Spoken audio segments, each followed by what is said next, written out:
Bom, eu vou falar de um problema que é uma coisa bastante real que a gente está enfrentando, né? Que é, bom, uma das coisas que você observa hoje é que resistência a em várias situações é uma coisa que está se transformando numa encruzilhada para a humanidade, né? Você tem a resistência das bactérias aos antibióticos, ou seja, você está tendo a possibilidade de perder a existência de antibióticos. Você tem resistência a várias doenças, por exemplo, malária. O plasmódio está começando a ficar resistente à primeira linha de tratamento. E você tem a resistência de inseticidas que você observa nos mosquitos. Então, eu vou contar um pouco de um trabalho que eu tenho desenvolvido junto com o Hélio na Fiocruz. E, é claro, sim, é muito natural, dado que a sessão é da compreensão à prevenção, eu vou tentar falar muito mais da parte de compreensão. Eu vou deixar a parte da prevenção para o Hélio. Bom, para quem não está acostumado com a ideia, né, basicamente, a gente está falando de doenças que são de vetores, assim, isso aqui basicamente é falando de arboviroses, mas pode ser, por exemplo, coisas a partir de plasmódios, por exemplo. Essencialmente, você tem um vetor que ele pode se infectar diretamente com o host pode ser um outro vetor que dá acesso à doença. Eventualmente, ele, né, incuba o vírus e, a partir dali, ele passa esse vírus para o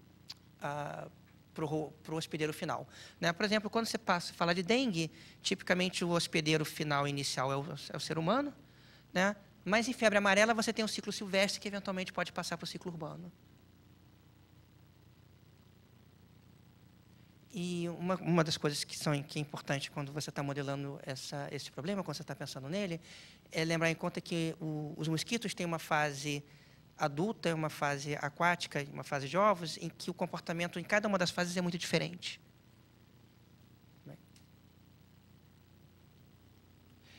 Bom, das doenças que algumas dessas vocês já viram falar, tá? Malária não é exatamente um arbovirus, mas é um plasmódio, mas pode estar aqui dentro. Dengue, chikungunya, que é uma doença que está chegando agora no Brasil, e febre amarela. Dessas doenças, só a febre amarela tem uma vacina aprovada, né? Você tem trials para dengue, chikungunya se conhece muito pouco ainda, tem tentativas com malária tem alguns remédios, né? Você pode lutar quinina, basicamente, digamos assim, o remédio original, né, para tratar malária. Mas o que isso te diz é o seguinte, né? Que basicamente a tua melhor forma de prevenção é você controlar o vetor. Tá? Então, basicamente o que você pode fazer aqui é tratar profilaticamente.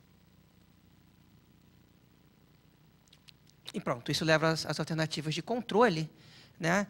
E é claro que se você conversar com as pessoas, controle por inseticida é essencialmente uma bala de prata. As pessoas acham que é muito fácil você vender a ideia de que se você me der inseticidas poderosos o suficientes, você vai ser uma pessoa feliz. Tá certo? Você tem outras alternativas, por exemplo, no âmbito da dengue, a Fiocruz tem desenvolvido um programa para 10 minutos contra a dengue, essencialmente mostrando que a população como um todo tem uma parte de responsabilidade sobre o desenvolvimento do vetor, né? Isso se mostra muito claro, por exemplo, para conectar um pouco com a palestra de ontem, né? Com a falta d'água que teve em São Paulo, as pessoas passaram a desesperadamente precisar armazenar água, e isso se transformou num reprodutor de mosquitos infernal, e você teve epidemias grandes em São Paulo de dengue como você não via há muito tempo. Isso também leva você a encontrar um problema de ordem, atacar um problema de ordem da natureza diferente, que é usar bactérias para o controle da doença, né? Esse é um modelo novo que está sendo testado na Austrália, aqui no Brasil também, no Vietnã, que é a ideia de usar a Wolbachia para controlar a dengue, né? A gente não vou falar muito disso, porque o nosso foco é inseticida e porque inseticida ainda é o que se mais utiliza para controlar a arboviroses, né? E se utiliza muito. Tá? Isso daqui é um gráfico da vendas globais de pesticidas por região, né, 2012. né? Se você for ver, a gente está falando aqui, se você somar isso tudo, acho que dá a ordem de 40 e poucos bilhões de dólares por ano. Isso é essencialmente 90% do PIB do Uruguai. A gente está falando de um valor grande. Tá? E uma coisa que você percebe é que, se você olhar aqui para assim, início do século XXI, né? Se você olhar a Europa e a América Latina, somente a América Latina, tá? A gente estava na faixa com gasto de 4,5 bilhões, tá? Chegamos a, essencialmente, perto dos 8 bilhões. A gente quase dobrou em termos de gasto. Ou seja, isso não é inflação, isso é realmente gasto cada vez maior e maior com inseticida. Tá? Ou seja, o uso está aumentando, o uso indiscriminado está aumentando, e o mosquito não fica lá parado. Né? A evolução, assim, trabalha, né? O mosquito tem uma que a gente fala um tempo de geração muito pequeno, ou seja, tipicamente uma geração de mosquitos é da ordem de 2 meses, né? Se você consegue, assim, às vezes até muito menos em algumas situações, 20 e poucos dias. Ou seja, ao longo do ano você tem muitas gerações, você tem muito espaço para a evolução do mosquito. E você vê essa evolução. Não. Bom, então, falar um pouco do que é resistência a inseticida, que eu vou começar a me deter um pouco mais. Basicamente, quando você pega seu spray e taca no mosquito, acontecem 2 coisas. Uma coisa é que você, em princípio, tem que acertar o mosquito, ou pelo menos passar perto dele. Se você começar a acertar nos lugares, você não vai ser muito feliz com isso. Depois do inseticida, uma vez atingido o mosquito, ele tem que penetrar. Uma vez que ele penetra o corpo do mosquito, então ele vai ser processado, metabolizado, que normalmente leva essa molécula do inseticida a algum sítio de alvo, onde ele atua. Normalmente é um sítio nervoso, que causa uma resposta no sistema neurológico do mosquito, que, coitado do mosquito, né, babou. Ok. Né? Quando você fala de resistência, né, resistência pode se dar em qualquer uma dessas fases. E, de fato, você enxerga isso. A primeira fase é a resistência comportamental, em que o mosquito ele toma atitudes comportamentais que evitam o contato com o inseticida. Um exemplo muito claro disso é quando começou a se usar DDT para eliminar o anófeles, que é o mosquito da malária. Basicamente, isso era feito com borrifação de DDT nas paredes. Tá certo? Aí você eliminou a população que ficava na parede, a população seguinte não fica. Portanto, você perdeu uma forma de controle. Tá? A segunda forma de resistência é desenvolver uma resistência à penetração. Você tem uma... bom, não exatamente uma pele, mas um exoesqueleto mais grosso, que evita, né, a penetração do inseticida. A outra possibilidade é que... então, você tem a penetração menor. A outra possibilidade é que, ao fazer o metabolismo, o mosquito consegue, né, quebrar as cadeias do inseticida e transformar o inseticida, deixar ele de forma inócua, ou muito menos tóxica para o organismo. E a última possibilidade é que o sítio-alvo se transforme e, com isso, deixe de ser afetado pelo inseticida. Tá? Então, a gente está vendo que tem vários pontos da cadeia onde o mosquito pode alterar o comportamento, a biologia, de forma a se tornar mais eficiente, mais resistente a inseticida. Né? O que acontece aqui? Né? Basicamente, talvez exceto a comportamental, cada uma dessas formas de resistência, ela tem um custo para o mosquito. O mosquito não faz de graça. Tá? O mosquito ele precisa fazer uma troca de recursos que ele estava usando para o desenvolvimento, para a reprodução, para agora lutar contra o inseticida. Né? Lugares diferentes têm custos diferentes. Né? E a gente vai focar muito na incentividade no sítio. Né? Por quê? Porque é uma resistência que você vê muito. Né? É uma resistência que leva a razões de resistência muito grandes. Então, uma coisa que se faz é o que se chama ensaio de dose e resposta. O que é o ensaio de dose e resposta? Eu pego um mosquito que eu tenho no laboratório, que ele tadinho, nunca teve inseticida na vida, você dá a borrifada padrão, ele morre. E agora eu pego um inseticida um mosquito de campo e vou ver qual é a dose que eu preciso dar para aquele mosquito para ele morrer. Tá? E aí você fala assim, bom, tá bom, né? Ok, se você chegar a uma dose de 4 a 5 vezes, eu já estou preocupado. E é basicamente o que o Ministério da Saúde preconiza como sendo populações com resistência. Entretanto, se você for olhar no campo, você já encontra mosquitos com razões de resistência da ordem de 200. E essa todo campeonato, você se pergunta se você está matando ele por inseticida ou afogando ele, né? Já não é muito claro. Mas, então, assim, para você desenvolver uma razão de resistência tão alta, isso quer dizer uma coisa, isso quer dizer que, de alguma forma, ou por conta de uma a aplicação tão indiscriminada, a pressão seletiva é muito forte, e mesmo que isso seja um custo, ele permite que ele sobreviva, ou esse custo não é tão alto assim, afinal de contas.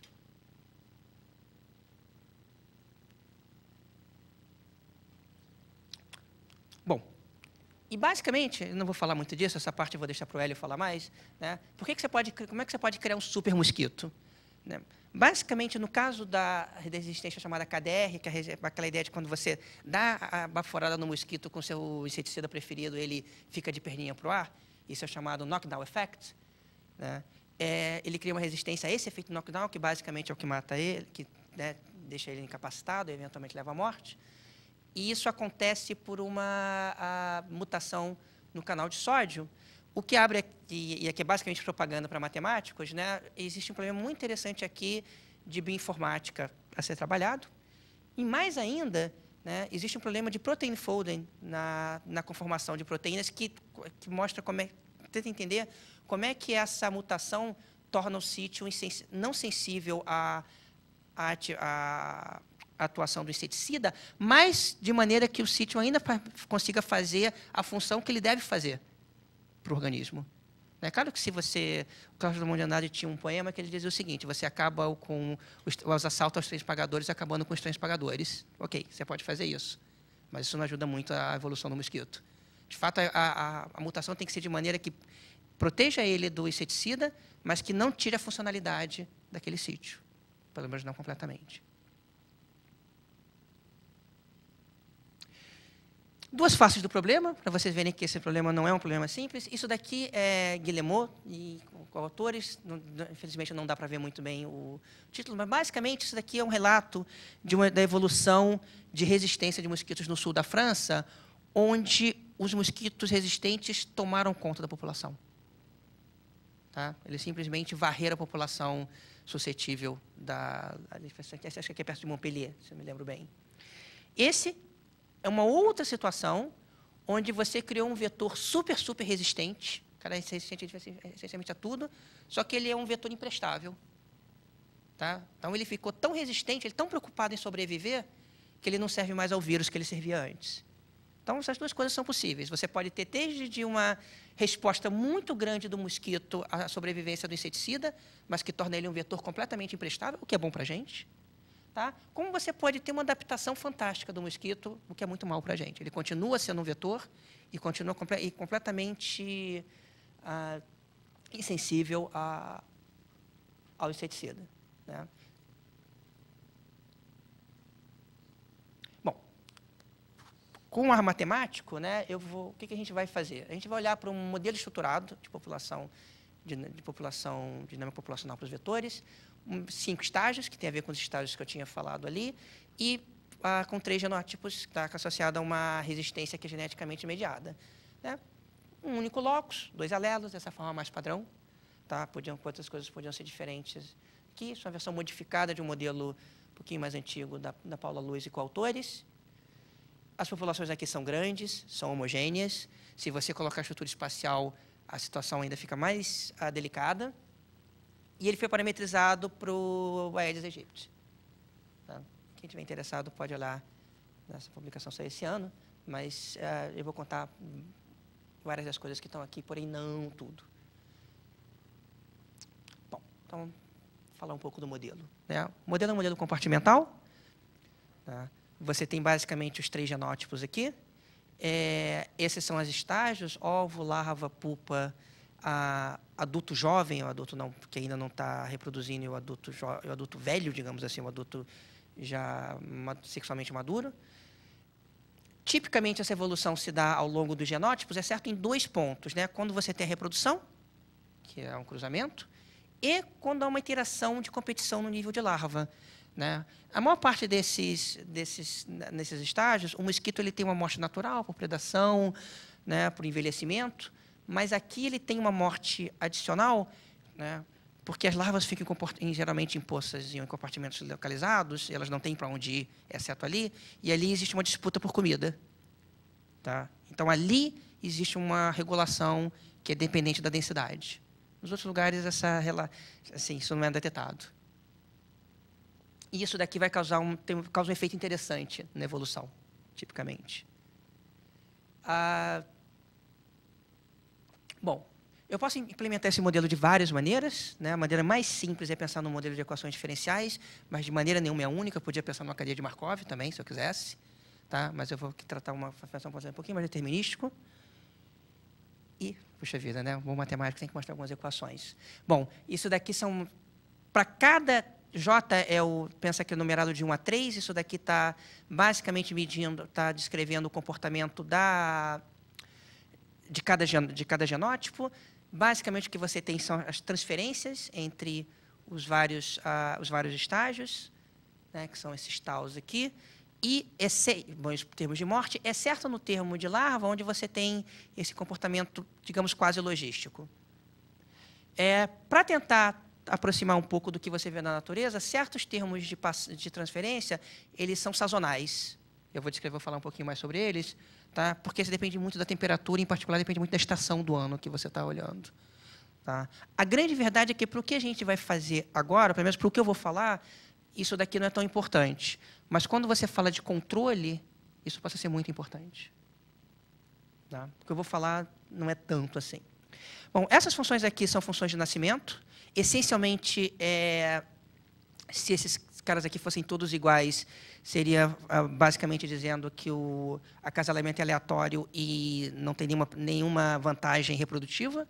Tá? Aqui, no caso, o acasalamento continua sendo aleatório, mas você pode ter vantagens dependendo da combinação do genótipo, da onde que é o genótipo do pai e da mãe. Tá? Basicamente, a ideia aqui é que a gente, a partir do genótipo 1,1, que é essencialmente suscetível com suscetível, a gente define a taxa de reprodutividade média para os casamentos de genótipos puros, no caso dos heterozigotos e dos homozigotos resistentes, eu já vou falar o que esse C quer dizer. E no caso de casamentos heterogêneos, né, a gente usa uma função de casamento que é a média geométrica. Tá? Isso pode ser mudado e, de fato, não vai ter tanta implicação nos resultados que eu vou apresentar. No caso das transições, das primeiras 3 transições, essencialmente, a gente está assumindo transições periódicas. Isso daqui é essencialmente o número de dias. T está medido em dias, eu devia ter falado isso. Isso daqui é essencialmente o número de dias no ano. E θ é um deslocamento de fase para colocar o pico dessa transição nos meses adequados, que tipicamente, eu acho que para ovos é janeiro e para larvas é fevereiro. Tá, se eu não estou enganado. A transição do adulto novo para adulto velho é essencialmente contínua, né? E sim, desculpa. E uma coisa que a gente fez aqui é que a gente não considerou custos aqui, embora a gente tenha considerado custos no parâmetro de controle de dependência. E eu vou explicar por quê. Uma das razões... Bom, é claro que você vê mudança no tempo de maturação quando você tem resistência, mas uma das coisas que você também vê é que mosquitos resistentes com maior tempo de maturação, muitas vezes dão origem a mosquitos mais parrudos, vamos assim dizer. Então, não é muito claro se esse tempo de maturação extra, que embora possa, no primeiro, assumindo todo o resto igual, possa te prejudicar, né, se ele te dá, por exemplo, um fitness maior em relação à energia acumulada, tá, você tem um ganho, uma contraparte. Tá? Um pouco de controverso, e a gente evitou modelar isso, mas poderia ter sido feito. E o processo as taxas de morte também tem um certo custo. O que é esse custo que eu estou falando tanto? Basicamente, o custo é uma função nos símbolos dos parâmetros bases, né, os baselines, com relação aos genótipos, e que me dá, essencialmente, a variância relativa, a modulação do custo. Tá? E, com isso, você permite usar o modelo de forma bastante genérica. Né? Um dos maiores problemas é você entender como é que o custo atua. né? Se conhece muito pouco sobre o custo, né? Então, bom, claro que os suscetíveis não têm custo nenhum, né? Eles são a base. E a maneira mais simples de você começar a estudar isso é assumir que você tem um custo constante para o heterozigoto e para o homozigoto resistente. Claro que isso, em geral, não precisa ser assim. Você tem exemplos onde você tem vantagem heterozigótica, tá? Mas, mesmo assim, e a vantagem heterozigótica só vai acentuar algumas coisas que eu vou falar, mas você pode pensar como uma espécie de um primeiro ataque ao problema. Bom, começar a falar dos resultados, né? Isso daqui é uma evolução, uma população de 98% de resistentes, e vocês vão pular a cadeia agora e dizer assim, como assim 98% de resistentes? Mas aguardem até o final. Né? E esses caras estão em azul. As oscilações são essencialmente vindo das oscilações das funções de transição. Né? E o que a gente está interessado é em estudar o que a gente chama de reversão. Né? A ideia, basicamente, quando é que o número pode se definir de maneira equivalente, né? Quando é que o número de genes resistentes é igual ao número de genes suscetíveis? Isso é equivalente a perguntar quando é que o número de homozigotos resistentes é igual ao número de homozigotos suscetíveis. Bom, e você vê que essas coisas, o cruzamento acontece essencialmente aqui, que, de fato, para custos pequenos, tá? Essencialmente porque você vai estar muito próximo de Hardy-Weinberg, e acontece no pico do heterozigoto. Então, você pode usar o pico do heterozigoto como uma landmark, né? Como um reconhecimento de que ali houve uma reversão. Tá? Uma coisa que eu devo contar para vocês é que esse processo aqui, ele não está em Hardy-Weinberg, ele está o que a gente chama de um quase equilíbrio de Hardy-Weinberg. E isso quer dizer, basicamente, que em cada momento, se você estivesse vendo várias fotos, ele está com a foto de Hardy-Weinberg, mas ele está se movendo, então não tem equilíbrio. Mais notícia, se você tiver um custo muito baixo, isso daqui é da ordem de 700, 800 anos. Ou seja, se a tua política for parar de aplicar inseticida e esperar que a população suscetível volte, isso, às vezes, é a tua única opção, porque muitas dessas resistências são corresistências, e você não tem um número tão grande assim de inseticidas para usar, né? Você tem que esperar muito. Né? Com 0,5%, 5%, a coisa melhora um pouquinho. Isso daqui é da ordem de 100 anos, eu acho, 60 anos.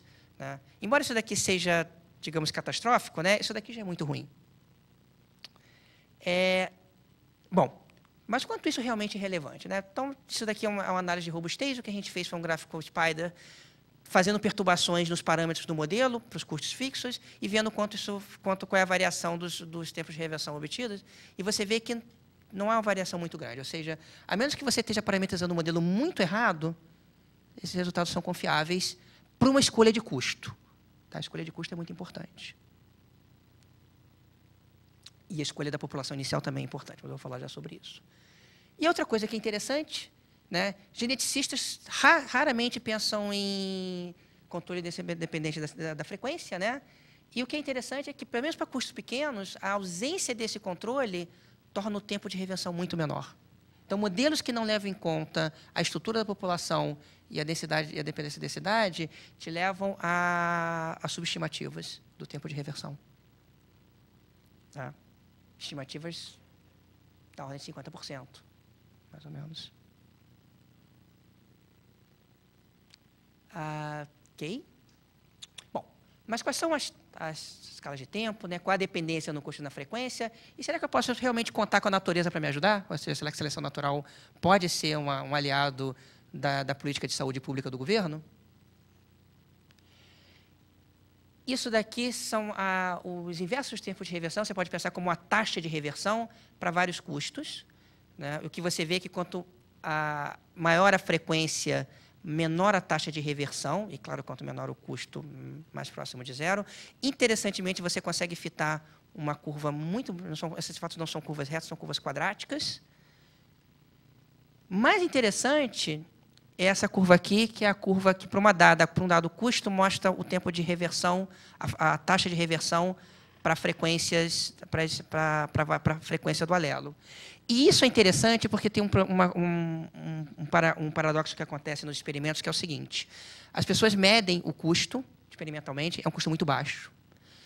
E aí você, não tem nada nenhum. Aí você faz um ensaio de gaiola, você coloca os resistentes versus os suscetíveis, e os suscetíveis varrem os resistentes. Então, que é isso, né? Você tem um custo muito baixo, mas os resistentes não sobrevivem. Bom, se você tiver frequências muito baixas do alelo, essa reversão é muito rápida. Tá? Então, isso é interessante. Você pode fitar taxas de reversão analiticamente, ok? Isso permite criar essas curvas aqui, que são as curvas que eu diria que, depois de aplicação, são mais interessantes. Essas são as isocurvas de reversão. Então, essas curvas de 1 ano, a curva de 5 anos, a curva de 10 anos, 20 e 50. Essas foram obtidas de duas maneiras, usando as curvas fitadas por mínimos quadrados, mas também podem ser obtidas por splines interpolados. E, para terminar, né, assim, para tentar convencer vocês que isso é interessante, montar uma aplicação com dados atuais. Isso daqui são frequências do alelo resistente encontrado em várias cidades, assim, populações de campo no Brasil, né? Aracaju 2010, Aracaju 2012. Nota que em 2 anos você tem um crescimento da frequência do alelo resistente. Campo Grande, 2010, 931. Duque de Caxias, olha só, 0,98. Tá? E Vitória, 0,93. Né? E aqui são os tempos de reversão calculados com custos diferentes. Você não tem a estimativa do custo, então a gente está pensando em vários custos diferentes.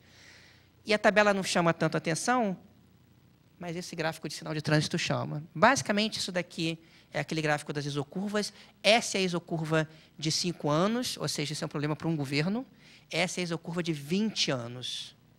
Tá? Então, Aracaju, mesmo assim, se você achar que o custo é muito baixo lá, você está falando de coisas de 7 a 10 anos.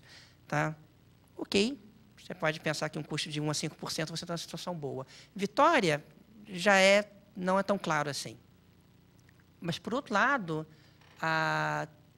Campo Grande, a menos que você tenha uma aplicação desvairada de inseticida ali e isso não dependa do custo, você está em uma situação muito provavelmente de alerta.